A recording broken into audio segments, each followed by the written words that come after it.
মহিলা cricket tournament আগামী 23শে March থেকে শুরু হচ্ছে। 13 মার্চ থেকে শুরু হচ্ছে।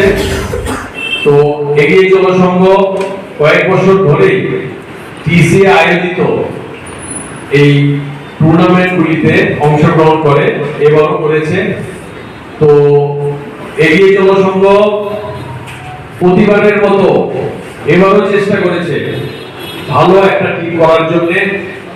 তো এগিয়ে চলো সংঘ যে লক্ষ্য নিয়ে এই মহিলা ক্রিকেট টিম করেছিল, সেই লক্ষ্য আমাদের সামনে আপনারা যারা সাংবাদিক আছেন, ক্রীড়া সাংবাদিক, আপনাদের চেষ্টায় অনেকটা সফল। আপনাদের আরো সহযোগিতা লাগবে আমাদের এই শহরে, এই রাজ্যের, আপনার ঘরের আমার ঘরের মেয়েদের তুলে আনতে। আপনাদের সহযোগিতা ছাড়া এটা সম্ভব নয়। আপনারা খুব ভালো করে জানেন, আজ থেকে 3-4 বছর আগে যখন ক্রিকেট টুর্নামেন্ট চলতো মহিলাদের, তারা বিনা পারিশ্রমিকে খেলাধুলা করত। কিন্তু একটা ব্যাট কিনতে গেল 8-10 হাজার টাকা মিনিমাম দাম। একটা ব্যাট কিনতে লাগে, গ্লাভস কিনতে লাগে, একটা জুতো যদি কিনতে যায় অনেক টাকা খরচা হয়।